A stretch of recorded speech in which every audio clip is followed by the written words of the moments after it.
पहले खत्म हो जाने दीजिए, आप लोग के झारखंड शुरू होगा ना। झारखंडी पढ़ाएंगे, संस्थानी जैसे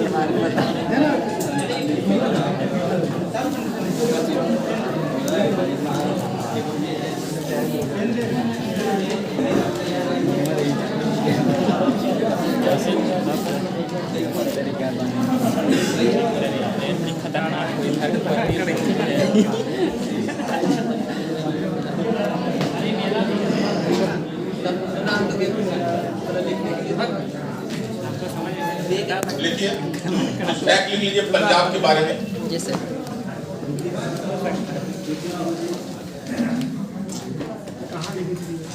पहले फैक्ट लिखिए। जी सर।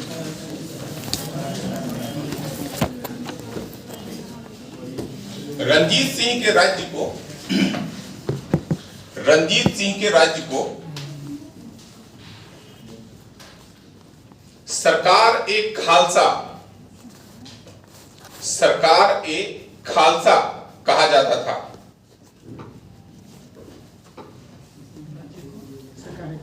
सरकार एक खालसा कहा जाता था।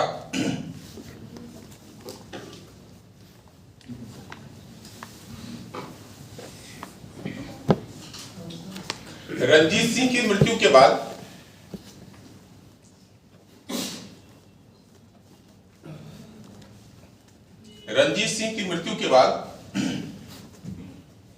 उसका उत्तराधिकारी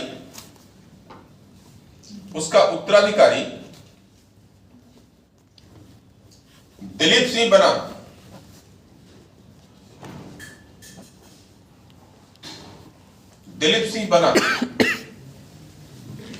देखिए, रंजीत सिंह और दिलीप सिंह के बीच में 3 और शासक बने थे, ठीक ना।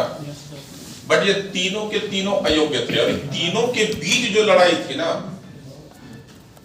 इसी लड़ाई में जो कौन कूद जाता है, अंग्रेज। एक और चीज हम आप लोग को बता चुके हैं कि जो रंजीत सिंह है, ये पहला भारत का शासक है जिसने अंग्रेजों का सब्सिडरी जो अलायंस था उसको नेग्लेक्ट कर दिया। तो लिख लीजिए, रंजीत सिंह भारत का पहला शासक था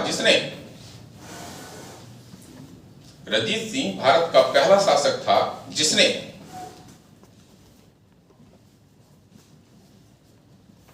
अंग्रेजों की सहायक संधि को अस्वीकार कर दिया। अंग्रेजों की सहायक संधि को अस्वीकार कर दिया।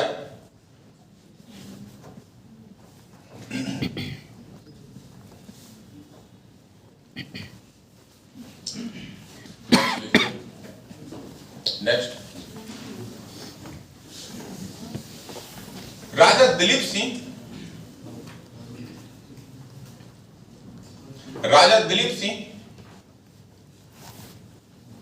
राजमाता छिंदन के सहयोग से या छिंदन के संरक्षण में मतलब उसके प्रोटेक्शन में शासन किया।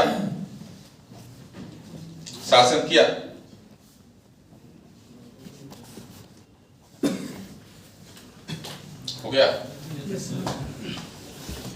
नेक्स्ट, दिलीप सिंह के काल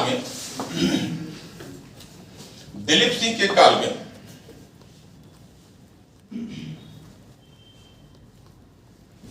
अंग्रेजों और सिखों के बीच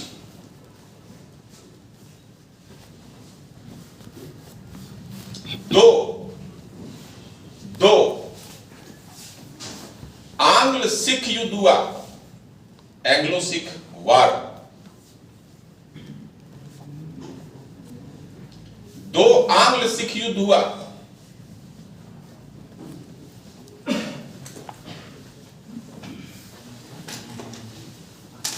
हेडिंग दीजिए, पहला आंग्ल सिख युद्ध।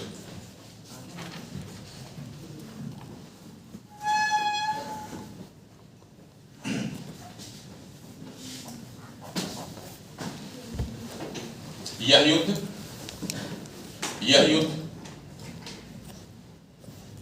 1814 1845-46 में 1845-46 में लॉर्ड हार्डिंग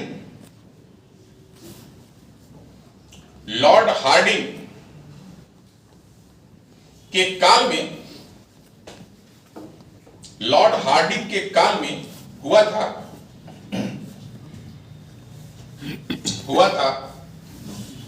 जिसका नेतृत्व अंग्रेज सेनापति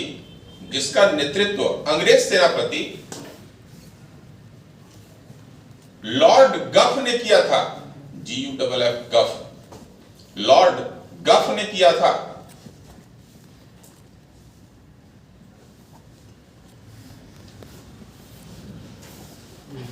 वही सिख सेना का नेतृत्व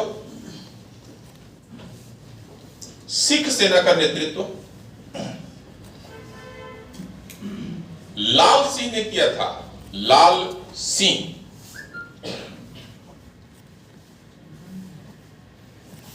लाल सिंह ने किया था। यह युद्ध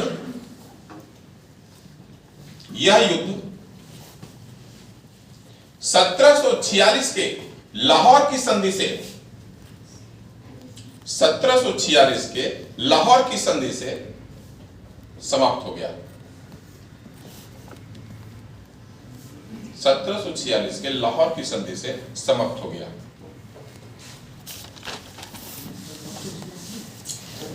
इस युद्ध के उपरांत एक अन्य संधि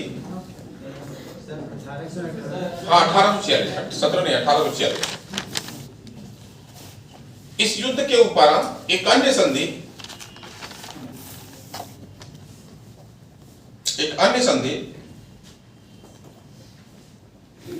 भैरववाल की संधि हुई थी।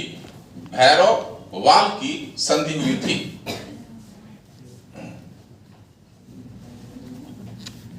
भैरववाल की संधि हुई थी।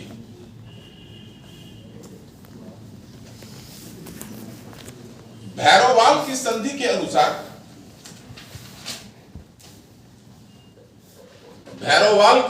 अनुसार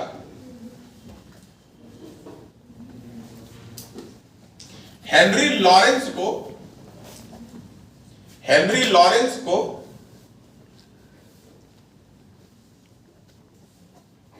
लाहौर में रेजिडेंट नियुक्त किया गया।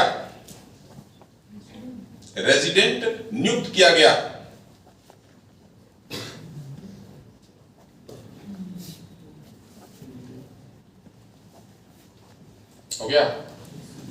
अब हेडिंग दीजिए दूसरा आंग्ल सिख युद्ध।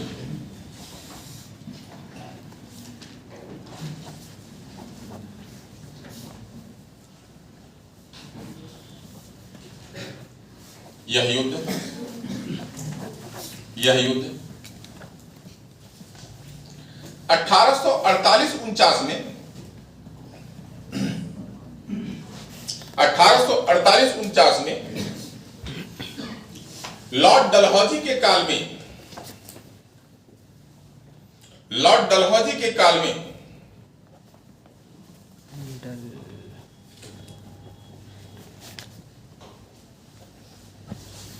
हुआ, जिसका नेतृत्व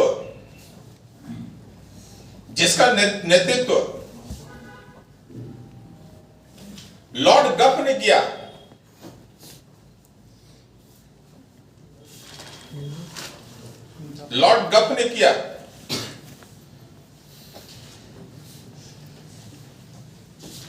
इस युद्ध के दौरान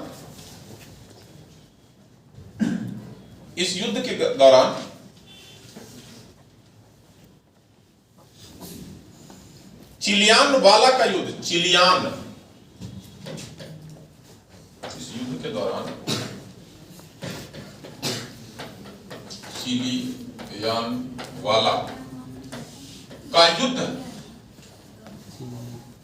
चिलियानवाला का युद्ध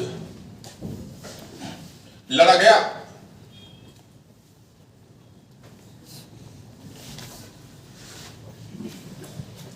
वहीं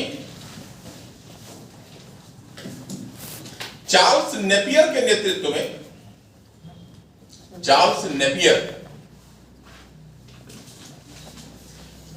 नेपियर के नेतृत्व में गुजरात का युद्ध हुआ। गुजरात का युद्ध हुआ,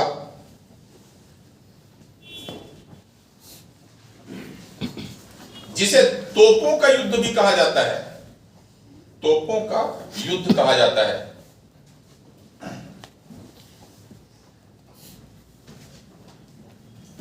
तोपों का युद्ध कहा जाता है। गुजरात युद्ध के उपरांत, गुजरात युद्ध के उपरांत चार्ल्स नेपियर के नेतृत्व में, गुजरात युद्ध के उपरांत चार्ल्स नेपियर के नेतृत्व में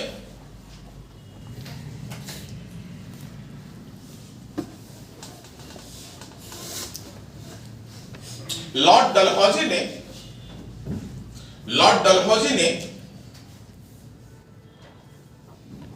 पंजाब को ब्रिटिश राज्य में मिला लिया, ब्रिटिश राज्य में मिला लिया तथा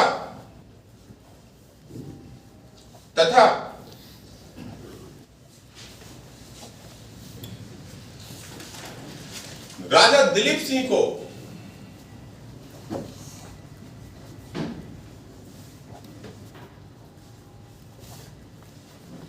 सरकारी पेंशन देकर शिक्षा प्राप्त करने के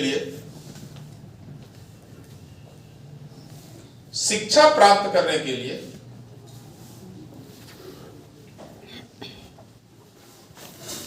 लंदन भेज दिया गया। लंदन भेज दिया गया।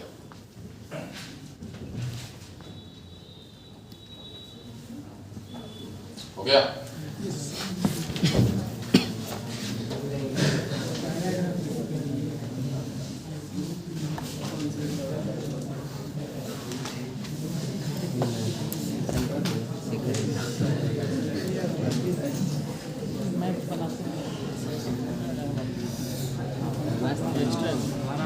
कौन ये देख सही चलता है। और यहाँ लिखे हो रहा है मैं बनाने आता है ऐसे चलता है। पसंद है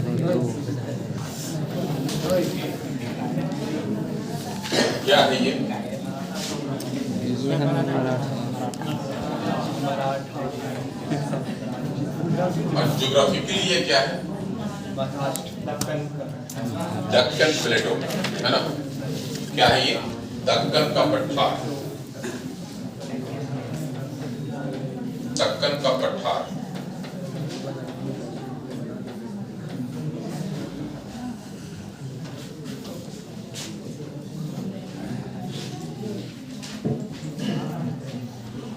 जिसमें फिजिकली जो खेल जिसमें फिजिकली जो मजबूत हो, जैसे हॉकी, फुटबॉल, कबड्डी, इसमें फिजिकली ज्यादा जरूरी है मजबूत होना।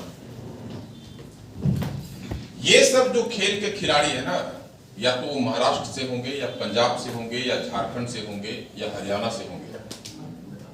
क्योंकि इसका ज्योग्राफी ऐसा है, पठारी क्षेत्र है। और पठारी क्षेत्र जहां होता है ना, वहां पे कठोर परिश्रम किया जाता है। जैसे ज्योग्राफी में क्वेश्चन आता है कि महाराष्ट्र क्षेत्र में कपास के उत्पादन में तेजी से वृद्धि हुई, ऐसा क्यों हुआ? क्योंकि सिंचाई की सुविधा बढ़ गई। काली मिट्टी जहां होता था वहां तो निर्जली होता था, लेकिन जब सिंचाई की सुविधा हो गई तो और क्षेत्रों में क्या हुआ, जहां पे काली मिट्टी हल्की मात्रा में होता था वहां पर भी कपास की खेती होने लगी। तो महाराष्ट्र जो है वो दक्कन प्लेटो का हिस्सा है और जब डेक्कन प्लेटो का हिस्सा है तो इस क्षेत्र में जो भी लोग होंगे वो फिजिकली मजबूत होंगे। क्यों? क्योंकि वो अपने दम पर, जिसको बोलते हैं ना धरती के सीना को फाड़ करके जो खेती करना वो करते थे। ये कठिन परिश्रम के बाद जो है सो खेती करते थे, वो जाते थे, और जब कठिन परिश्रम करते थे तो ये फिजिकली मजबूत भी थे, और जब फिजिकली मजबूत थे तो ये बीजापुर और गोलकुंडा राज्य में टेम्पररी सैनिक के रूप में काम करते थे। जब औरंगजेब आप लोगों को पढ़ाए तो आप लोगों को बताया, पहला कारण ये था। यहां पर जो समाज था, इस क्षेत्र का जो समाज है, ये समाज का विभाजन कैसा था? समाज में पहला तो था जमींदार, दूसरा था किसान, तीसरा था सैनिक, और चौथा जो था वो था कृषक मजदूर। कृषक मजदूर तीन भाग में, चार भाग में ये बटे हुए थे। अर्थात जब ये सिचुएशन था तो इस सिचुएशन में जो वर्ण व्यवस्था है, ये वर्ण व्यवस्था क्या था? कमजोर था। और कमजोर था तो यहां पर कृषक मजदूर को अपॉर्चुनिटी था वो सैनिक बन जाए अपनी क्षमता से, और उसके पास भी अपॉर्चुनिटी था कि वो किसान बन जाए, और अगर ये किसान के पास अपना भूमि हो गया तो जमींदारी के जैसा क्या होगा? अपनी प्रतिष्ठा स्थापित कर लेगा। यहाँ पर जो उत्तरी भारत है वहां पर कोई शूद्र ब्राह्मण नहीं बन सकता, क्षत्रिय नहीं बन सकता, वर्ण व्यवस्था जटिल थी। यहां पर हम देखेंगे क्या कि बिहार अभी जो है और उस अभी का जो महाराष्ट्र है, बिहार में जब अगर आंदोलन होगा तो यहां पर आंदोलन में फूट का कई कारण होगा, टूट जाएगा, क्योंकि ये जाति व्यवस्था के आधार पर सबसे बड़ा डिवाइडेड है। लेकिन महाराष्ट्र में अगर आंदोलन होगा ना तो सब खड़े हो जाएंगे, पहले मराठी। यहां पर बिहार में पहले बिहारी बोलेंगे तो दबे हुए बोलेंगे, इसलिए ऐसा नहीं, क्योंकि उसको पता है कि वो जब हम बिहारी बोलेंगे तो सामने वाले हमको अपने साथ बैठने नहीं देगा, और उसके बाद वो हमारे साथ कैसे बैठेगा। महाराष्ट्र में कॉन्सेप्ट नहीं है, क्योंकि ये कॉन्सेप्ट है। जातिवाद जो वहां पर था, वर्ण व्यवस्था जो थी वो कमजोर था, इसलिए देखते ना मराठी जब उठ खड़े हो गए तो एक साथ वो मराठी मानुस की बात करेंगे, पहले मराठी मानुस, उसके बाद कुछ। तो मराठी मानुस का ये कॉन्सेप्ट आएगा कैसे? ये भी बिखरे हुए हैं। अब यहीं पे आप समझिए कि लोग अपनी संसाधन को बढ़ा रहे हैं तो कहीं ना कहीं लड़ेंगे आपस में ये सब भी। ऐसा नहीं है कि मराठी मानुस का कॉन्सेप्ट अचानक आ गया, मराठी मानुस के कॉन्सेप्ट में बदलाव आएगा। बदलाव आने के लिए जैसे आपको बताया ना कि पंजाब में गुरु नानक ने क्या किया था, उन लोगों को यूनाइट किया। यहां पर कौन यूनाइट करेगा? शिवाजी। जो शिवाजी को बना बनाया रोटी मिला था, पेशवा तो शिवाजी को बाद में, यहां पर वही काम करेंगे भक्ति संत। भक्ति संत यहां पर जो भक्ति संत होंगे, भक्ति संत, ये जो भक्ति संत हैं जैसे तुकाराम, रामदास, ये सब जो भक्ति संत हैं, ये सब भक्ति संत क्या आएंगे कि सबसे पहले यहां पर जो वर्गीकरण है इसको ब्रेक करेंगे कि पहले आप इंसान हैं, एक ईश्वर के संतान हैं। दूसरा चीज क्या हुआ कि ये जो भक्ति संत हैं, ये भक्ति संत अपने उपदेशों के माध्यम से जो दक्कन जो पठार है, इस पठार में जो महाराष्ट्र का जो क्षेत्र है, जो इस क्षेत्र में वो सामाजिक और धार्मिक एकता स्थापित करने की कोशिश करेंगे, और इसमें उनको सफलता भी मिलेगी। ये यूनाइट हो जाएंगे, और जब यूनाइट हो जाएंगे तो यूनाइट होने के पीछे कारण क्या, इनको सफलता क्यों मिली पता है? क्योंकि यहां पर एक बाहरी व्यक्ति घुस गया है और वो है औरंगजेब। औरंगजेब जो है, ये औरंगजेब इनकी फूट का लाभ उठा रहा है। औरंगजेब जो है वो इनकी फूट का लाभ उठा रहा है। ये फूट क्या है कि एक दो तरह से इसने अपना जो सेंटर वो किसको बनाया था? औरंगाबाद को। और जब औरंगाबाद को सेंटर बनाया था तो इसके सैनिकों के कारण इनकी फसल बर्बाद हो जाती थी। औरंगाबाद में जब औरंगजेब का सेंटर बना था, पॉलिटिकल सेंटर, आर्मी सेंटर जो बना था, तो औरंगजेब की सैनिकों के कारण वो फसल बर्बाद हो जाती थी जो ये लोग कठिन परिश्रम से तैयार करते थे। उनके घोड़ों के द्वारा रौंद दिया जाता था, उसके घोड़े जो सो फसल को खा जाते थे। एक तो ये प्रॉब्लम था। दूसरा प्रॉब्लम क्या था? दूसरा प्रॉब्लम था कि जब इनके महाराष्ट्र के जो लोग हैं वो बीजापुर और गोलकुंडा, ठीक है, बीजापुर और गोलकुंडा के लिए सैनिक का काम करते थे, तो औरंगजेब भी इन्हीं के खिलाफ था। वो बीजापुर, गोलकुंडा, बीदर सब जीतने आया था। तो महाराष्ट्र के लोगों को या इस क्षेत्र के लोगों को यहां से भी सामना करना पड़ा। तो जो भक्ति संत थे, तुकाराम, रामदास, विठल स्वामी, इन सब ने क्या किया कि इन सबको सोशली और स्पिरिचुअली यूनाइट कर दिया। और जब यूनाइट कर दिया तो इसमें एक नेता का कमी है। लीड कौन करेगा? इन लोगों को लीड करने के लिए क्या चाहिए? लीड करने के लिए ध्यान रखेंगे, कोई लीडर लीड नहीं करता, उसका विचार लीड करता है। कोई लीडर जो है जिस दिन अपना विचार आपके मन में डाल देगा, उस दिन आप उसको फॉलो करने लगेंगे। तो विचार देने के लिए ध्यान रखेंगे, विचार देने के लिए पहले वो आपको मोटिवेट करेगा, पहले आपको बारे में बताएगा, अपने बारे में बताएगा, इंट्रोडक्शन करवाएगा, फिर लीड करेगा। तो सब कुछ तो ये बता चुके हैं ये सब भक्ति संत कि आपके पास ये समस्या है, आप इसको दूर कीजिए, आप ये जो कृषक मजदूर है इसको अधिकार दीजिए, किसान है ये स्वतंत्र रूप से काम करेगा, जमींदार इसको सहयोग करेंगे, सैनिक इसके साथ आएंगे। यहां पर जो सैनिक थे ना, इन सैनिकों को काम दिलाने वाला जो व्यक्ति था वो कौन था? कौन काम दिलाता था? तो उस व्यक्ति का नाम है शाहजी भोसले। शाहजी भोसले, ठीक है। जो व्यक्ति हैं शाहजी भोसले, ये शाहजी भोसले भी किसान हैं।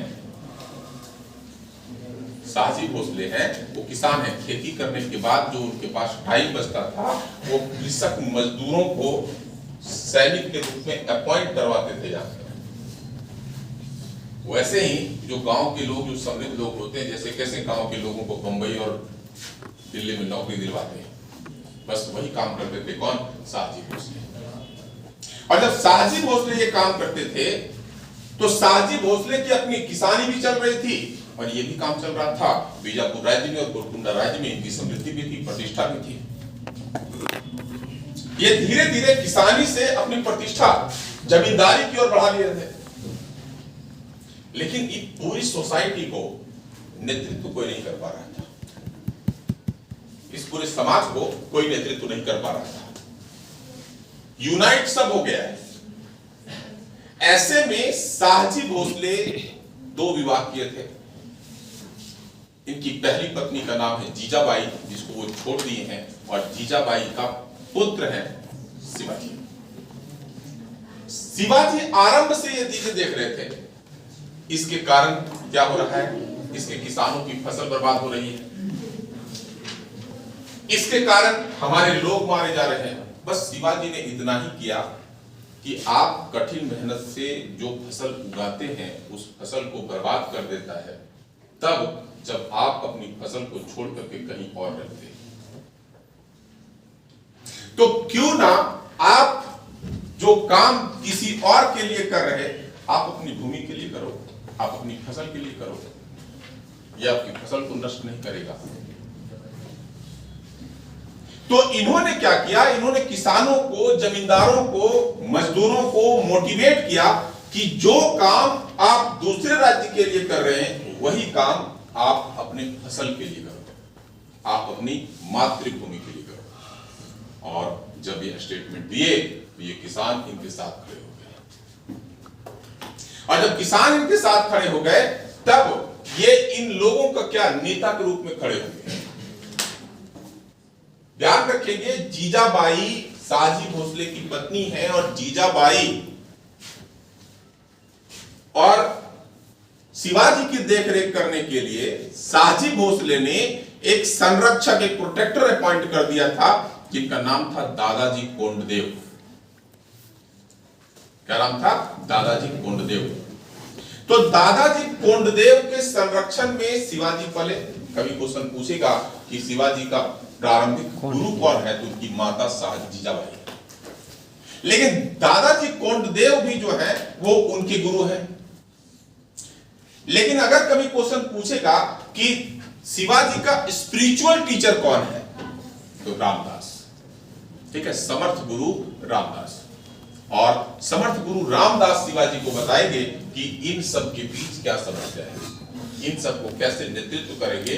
और जब शिवाजी इन लोगों को नेतृत्व करेंगे तो वही चीज क्या कहलाता है पता है? वही चीज कहलाता है महाराष्ट्र धर्म। कभी क्वेश्चन पूछेगा कि महाराष्ट्र धर्म क्या है,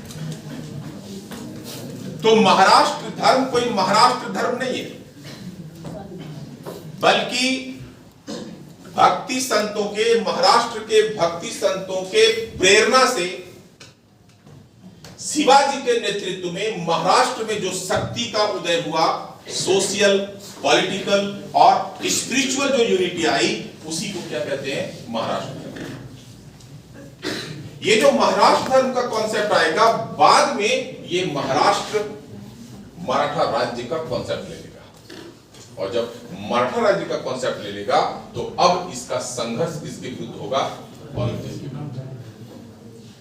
सबसे पहले तो महाराष्ट्र जो धर्म है, महाराष्ट्र धर्म के अंतर्गत जब शिवाजी को मराठियों का नेता के रूप में एक्सेप्ट कर लिया गया, तब शिवाजी किसके खिलाफ होंगे? बीजापुर के खिलाफ। ठीक है, किसके खिलाफ होंगे? बीजापुर के शासक के खिलाफ होंगे। क्या क्या होगा? कुछ पहले फैक्ट लिख लीजिए शिवाजी से, जहां से क्वेश्चन आता है। हेडिंग दीजिए, पहले दीजिए ऐसे, मराठा। मराठा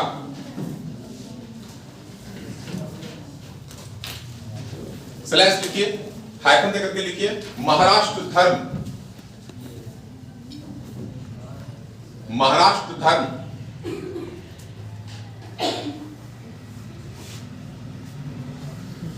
लिखिए इसको, एक डेफिनेशन लिख लीजिए पहले, फिर हम लोग दिखाते हैं। दक्कन के पठारी क्षेत्र में, दक्कन के पठारी क्षेत्र में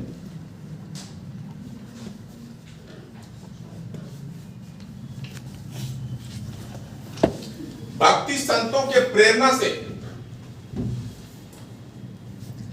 भक्ति संतों के प्रेरणा से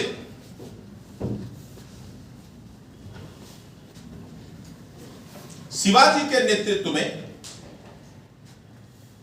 शिवाजी के नेतृत्व में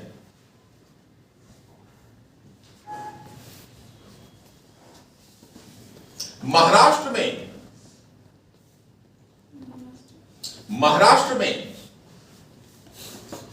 औरंगजेब के हिंदू विरोधी नीतियों के विरुद्ध, औरंगजेब के हिंदू विरोधी नीतियों के विरुद्ध जो जो सामाजिक, राजनीतिक, धार्मिक और सांस्कृतिक, धार्मिक और सांस्कृतिक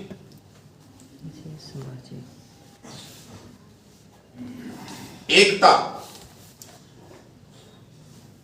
एकता स्थापित हुआ, स्थापित हुआ, उसे उसे महाराष्ट्र धर्म कहते हैं, उसे महाराष्ट्र धर्म कहते हैं।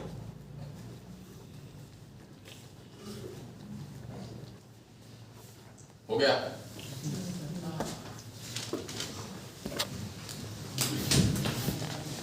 महाराष्ट्र के लोग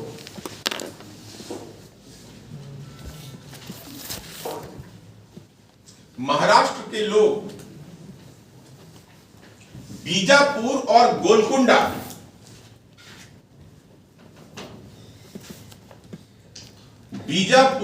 गोलकुंडा राज्य में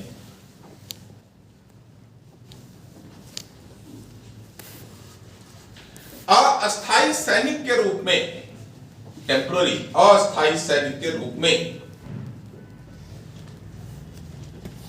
कार्य करते थे।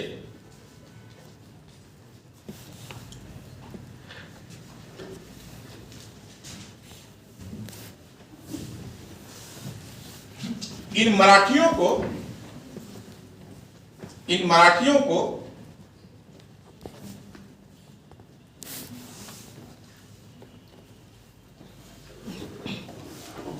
सैनिकों के रूप में भर्ती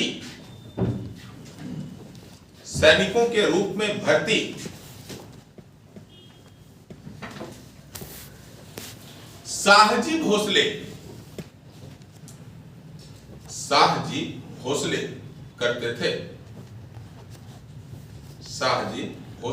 करते थे। हो गया। अब यहां पर देखिए महाराष्ट्र राज्य के रूप में उदय होगा। महाराष्ट्र राज्य के रूप में कैसे उदय होगा? तो महाराष्ट्र राज्य के रूप में उदय करने से पहले इसको, खास करके शिवाजी को, दो लोगों से संघर्ष करना है। एक बीजापुर से और दूसरा औरंगजेब से, मुगल से।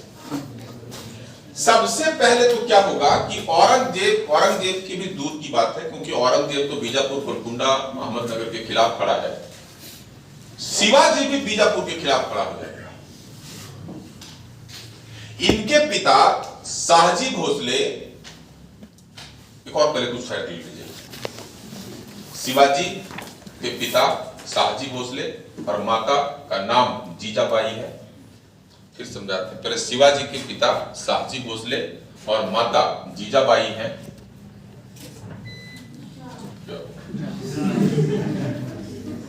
माता जीजाबाई है। जीजाबाई है। दूसरा, इनके संरक्षक और प्रारंभिक शिक्षक,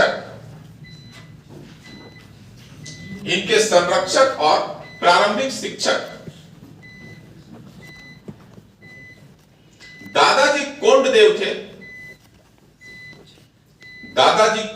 थे।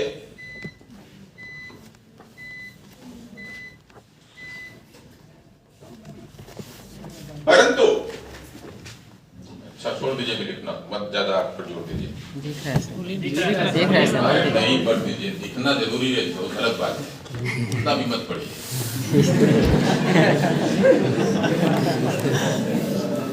कैसे निकल जाएगा?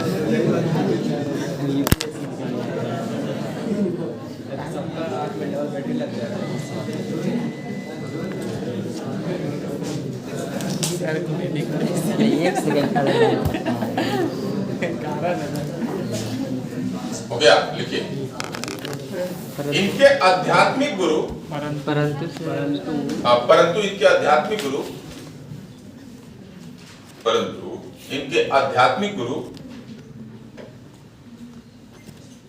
समर्थ रामदास थे।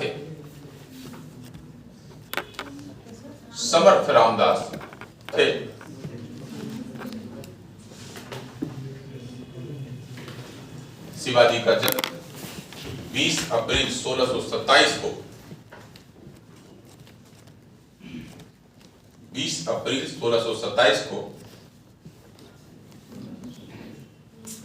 1627 को पूना के निकट सिवनेर दुर्ग में हुआ था। पूना के निकट सिवनेर दुर्ग में हुआ था। सिवनेर दुर्ग, भाग्यश्री का नाम सुने? भाग्यश्री का नाम नहीं सुने? मैंने प्यार किया मूवी देखे? ये सिवनेर दुर्ग उसी का है, भाग्यश्री का है ये सिवनेर दुर्ग। हाँ, सिवनेर जो फोर्ट है, अरे भाग्यश्री तो शिवाजी की फैमिली की है ना, वो राज परिवार से संबंधित है। शिवाजी भाग्यश्री का एक भाग्यश्री का 3 कॉलेज चलता है, ठीक ना। भाग्यश्री सामान्य नहीं है, मतलब रॉयल फैमिली से है वो। और भाग्यश्री का पूना में 3 कॉलेज है।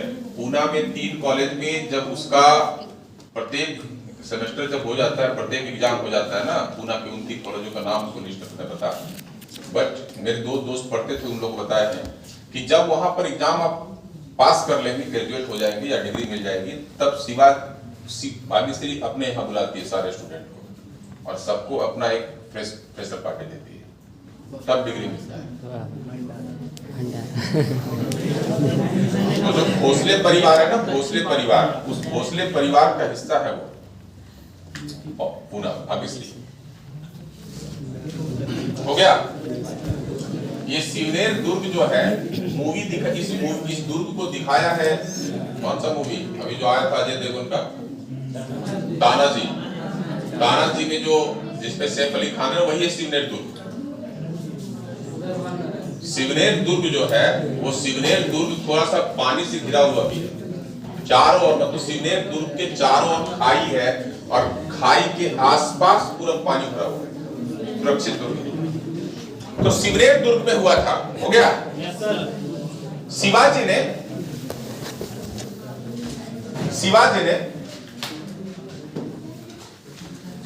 ने महाराष्ट्र के किसानों और कृषक मजदूरों को संगठित कर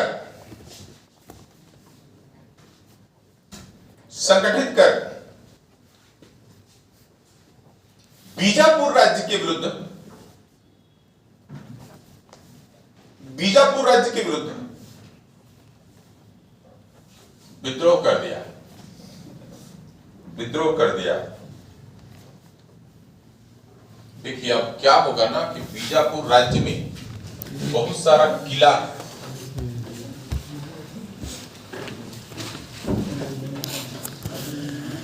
बीजापुर राज्य के पास बहुत सारा किला होगा। शिवाजी क्या करेंगे, एक एक करके उन किलों पर अधिकार कर लेंगे।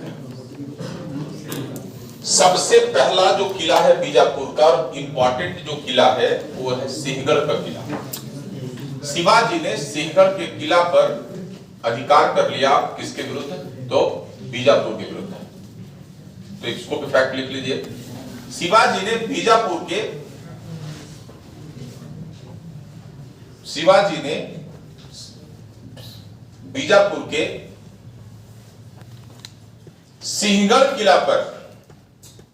सिंहगढ़ किला पर 1643 ईस्वी में सबसे पहले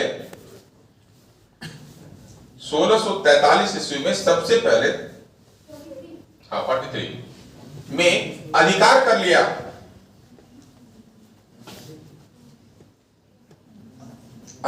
लिया। देखिए इसके बाद बहुत सारा किला है, जावली है, तोरन है, चाकन है, दीक्षित कोना है। इन सभी किलों पर क्या करेंगे कि शिवाजी जो सो कब्जा कर लेंगे। ऐसे में जब वो जावली पर आक्रमण कर रहे थे ना, जावली पर जब वो आक्रमण कर रहे थे तो जावली पर लूटने के दौरान ही 1657 ईस्वी में पहली बार शिवाजी का सामना किससे हुआ? मुगल से। जावली अभियान के दौरान जो है पहली बार 1657 ईस्वी में शिवाजी का जो सामना है वो किससे होता है? मुगलों से होता है, औरंगजेब से होता है। और यहीं से शिवाजी और मुगल के बीच संघर्ष शुरू हो जाएगा। 1657 में ही शिवाजी और मुगल के बीच संघर्ष शुरू हो जाएगा। जब शिवाजी ने बीजापुर के अधिकतर राज्यों पर, अधिकतर किला पर अधिकार कर लिया तो बीजापुर राज्य को कुछ नहीं सुझा। उसने क्या किया? शिवाजी के पिता संभाजी को गिरफ्तार कर लिया और जेल में डाल दिया। संभाजी नहीं, साहू जी को जेल में डाल दिया। और जब साहू जी को जेल में डाल दिया तो एक ही शर्त उसने रखा कि सारा किला हमको दो और अपने पिताजी को ले जाओ। शिवाजी के पास कोई ऑप्शन नहीं बचा, उसने लूटे हुए सारे किलों को बीजापुर को वापस लौटा दिया। और जब बीजापुर को वापस लौटा दिया तो अपने पिता को आजादी के बाद जब वह पिता को संरक्षण में ले लिया, तब दूसरी बार फिर से जो किला लौटाया था जीत लिए। जब दूसरी बार उन्होंने वही किला को जीत लिया, तब बीजापुर राज्य का जो सेनापति है उसका नाम है अफजल खान। सामान्य व्यक्ति नहीं था वो, 6 फुट 9 इंच हाइट थी उसकी, महामानव जैसा था। अफजल खान, अगर औरंगजेब हकीकत में किसी दक्षिण भारत में किसी पर्सन से अगर भय खाता था तो अफजल खान से खाता था। अफजल खान ने शिवाजी से समझौता करने का निर्णय लिया कि तुम मेरे से समझौता कर लो। नेगोशिएशन की बात चली। शिवाजी बोले ठीक है, समझौता हुआ, मतलब मराठों की राज्य बनेगी। शिवाजी को उसने निहत्थे बुलाया था कि निहत्थे आना, विदाउट एनी आर्म्स, हम लोग समझौता करेंगे। तो ध्यान रखिएगा, शिवाजी जब समझौता करने जा रहे थे ना, तो उनको सलाह देने वाला एक मुस्लिम स्पाई था। वो बोला था कि आप कहां जा रहे हैं? बोले कि अफजल खान के पास। तो बोले थे अफजल खान को जानते हैं कौन है? अफजल खान का आप फिजिकली पर्सनली जानते हैं? तो वही बताया कि वो 6 फीट 9 इंच का हाइट है उसका। और दूसरा चीज, आपका हाइट तो 5 फुट जो 8 इंच है। तो बिना हथियार के जाएंगे तो गर्दन दबा के मार देगा, वो तो लटका देगा आपको। और जो अफजल खान था, वो अफजल खान को सलाह कौन दिया था? एक ब्राह्मण, उसको शिवाजी को आओ बुलाओ निहत्थे, क्योंकि वो देश वाला आदमी आ जाएगा। और वो चल रहे थे। देखिए, इनको बचाने के लिए एक मुस्लिम है और उनको बताने के लिए एक ब्राह्मण है। चंद्राकर राव मौर्य उधर है और इधर का नाम भूल रहे, बताएंगे, याद आएगा बता देते हैं। तो उसको बचाने के लिए जो है सो एक मुस्लिम है। तो शिवाजी को लगा हाँ ये सही बोल रहा है, वो तो मार देगा हमको। जब हम समझौता करेंगे, अगर उसके शर्तों को नहीं पालन करेंगे तो बिना हथियार का भी, वो तो हथियार खुद उसका शरीर हथियार है। तो वो शिवाजी पूछे तो ऐसे में क्या किया जाए? तो शिवाजी को उसने एक हथियार दिया। वो हथियार का नाम है बगनखा। ठीक ना? क्या नाम है? बगनखा। और बगनखा दिया, और बगनखा में सांप का जहर लगा दिया था। बोला था कि इसको कमर में रख लीजिए, बस जैसे लगे कि वो आपके तरफ लपकेगा, बस कमर में डालना, गर्दन में मार देना है, खत्म हो जाएगा। वो ले लिए, कमर में खोस लिए। जैसा वो बोला था वैसे ही हुआ। जैसे शिवाजी उसके कमरे में गए, अफजल खान उसके तरफ बढ़ा, शिवाजी निकाले और उसके गर्दन पे मार दिए, वहीं पे ढेर हो गया। अफजल खान की मृत्यु बीजापुर को कमजोर नहीं किया, औरंगजेब को कमजोर कर दिया। औरंगजेब डर गया कि वो तो उसको मार दिया। तब औरंगजेब ने घोषणा कर दिया कि दक्षिण भारत में हमारा दुश्मन बीजापुर गोलकुंडा नहीं, ये चूहा है। और वो उसको पहाड़ी चूहा कहता था। क्वेश्चन पूछेगा कि औरंगजेब शिवाजी को क्या संबोधित करता था, तो पहाड़ी चूहा। पहाड़ी चूहा कहने का मतलब है कि अपना हिस्सा लिया फिर घुस गया बिल में। वो धीरे धीरे मतलब आक्रमण करेगा और जैसे लगेगा कि हम हार रहे हैं, घुस जाएगा। तो अपने सेफ्टी के लिए तो पहाड़ी चूहा के जैसा वो काम करता था। तब औरंगजेब से अब सामना होगा। जैसे ही अफजल खान की मृत्यु होगी, वैसे ही मुगल जो है अब इसको मेन चुनौती के रूप में ले लेंगे। अब इसका सामना जो है वो मुगलों से नेक टू नेक होगा, डायरेक्ट होगा। सबसे पहले जो औरंगाबाद में जो सैनिक है ना, उसको भेजा जाएगा इसको निपटने के लिए कि पहले तुम लोग जाओ। औरंगजेब हरा दिए, शिवाजी से हार गए वो लोग। ऐसे में औरंगजेब अपने मामा शाइस्ता खां को भेजा। शाइस्ता खां से जब वो लड़े, शाइस्ता खां को भी हरा दिए। अब शिवाजी के पास शक्ति बढ़ गई थी, वो मुगलों को चैलेंज कर रहे थे। तब औरंगजेब को लगा कि हम ऐसे नहीं निपट सकते इससे। तब औरंगजेब अपना तुरुप का इक्का निकालेंगे, और वो तुरुप का इक्का है राजा जयसिंह। जयसिंह उनके प्रधान सेनापति हैं। जयसिंह को शिवाजी के विरुद्ध भेजा गया। जयसिंह शिवाजी को घेर करके पराजित कर दिए। शिवाजी हार गए, और शिवाजी हार गए तो जयसिंह डिप्लोमेट है, औरंगजेब जैसा तुरंत मिजाजी नहीं है, ना ही शिवाजी के जैसा अनबैलेंस्ड है। जयसिंह को पता है कि औरंगजेब महत्वाकांक्षी है, वो मरते दम तक दक्षिण भारत की नीति को नहीं छोड़ेगा, और दक्षिण भारत में तब तक हम जीत हासिल नहीं कर सकते जब तक शिवाजी मुगलों को सपोर्ट नहीं करेगा। बिना शिवाजी के सहयोग से औरंगजेब दक्षिण की नीति को कंट्रोल नहीं कर पाएगा, बैलेंस नहीं कर पाएगा।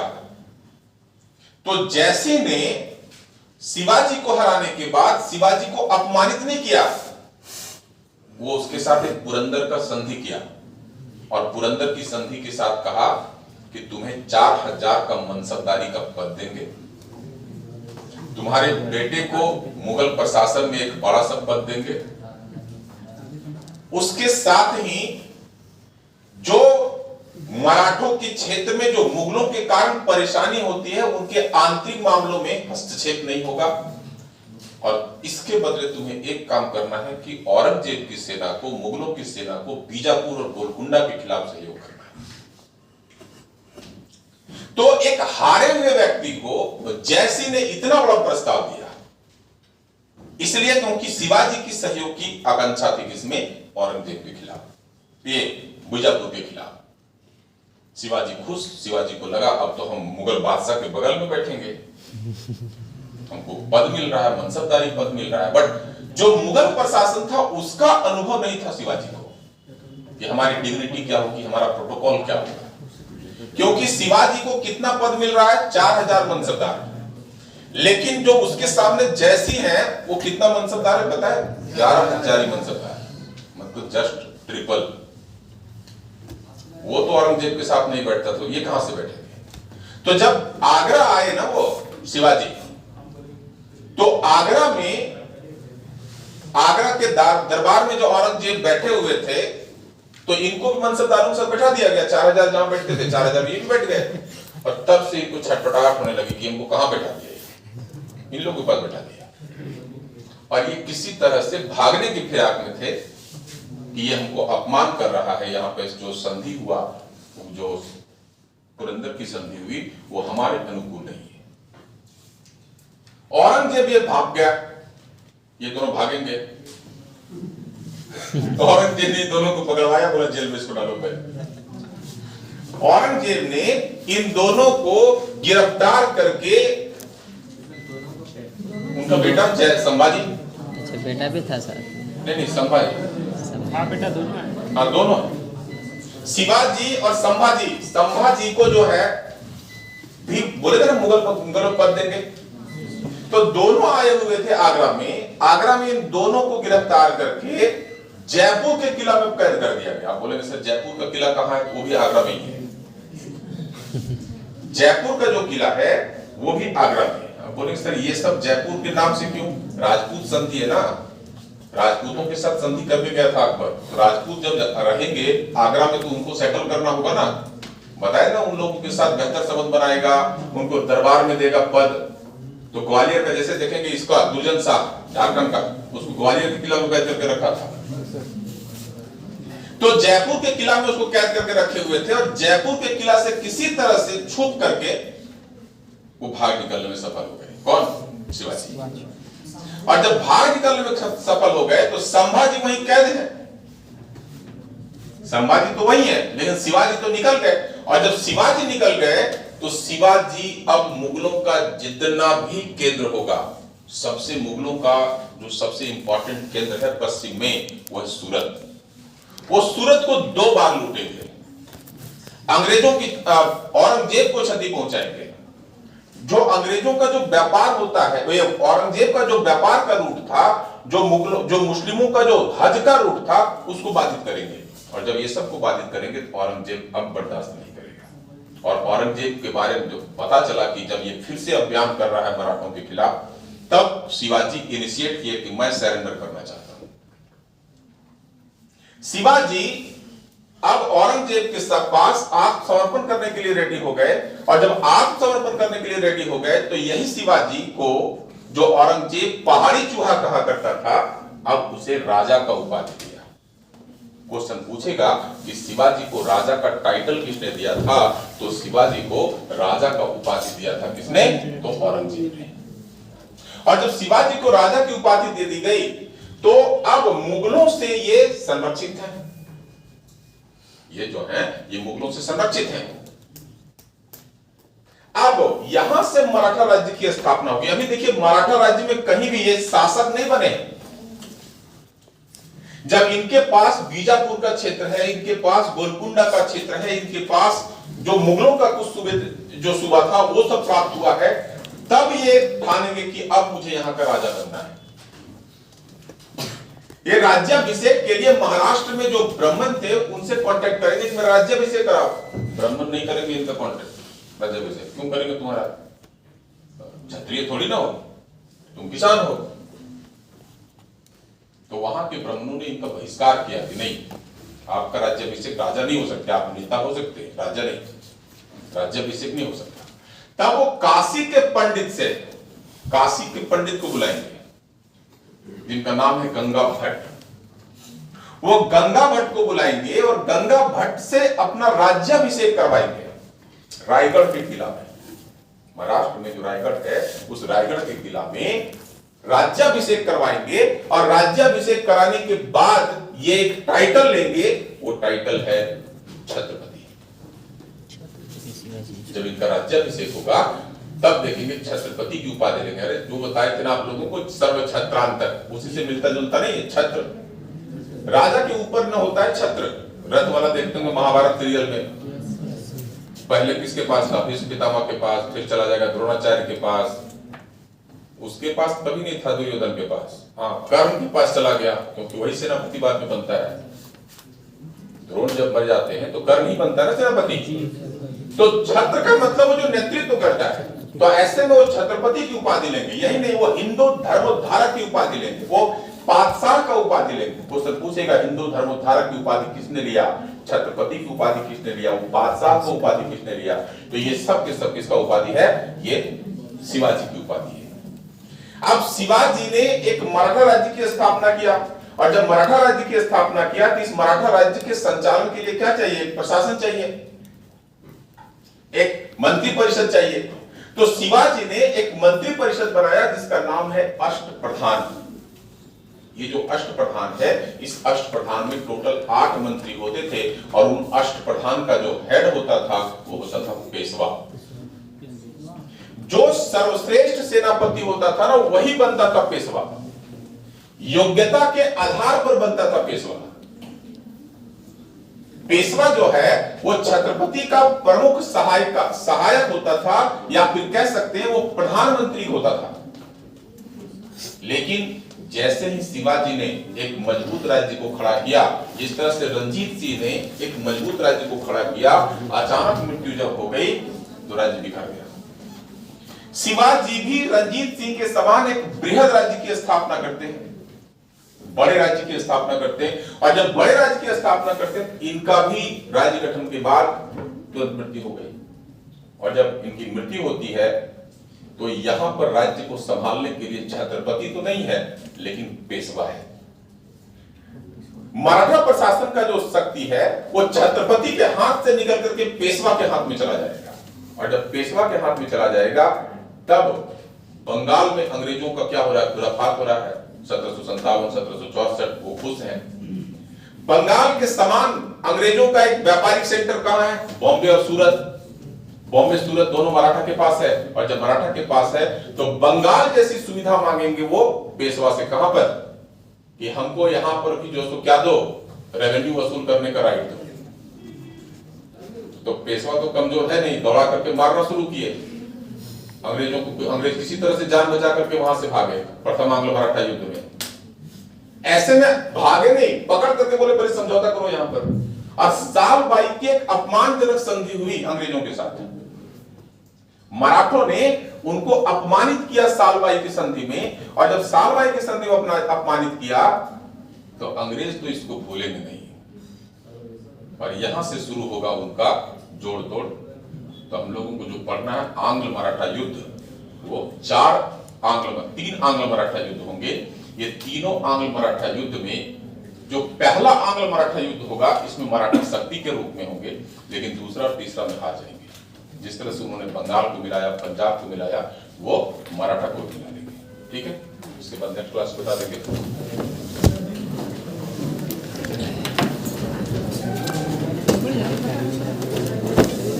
नहीं खुला नहीं है।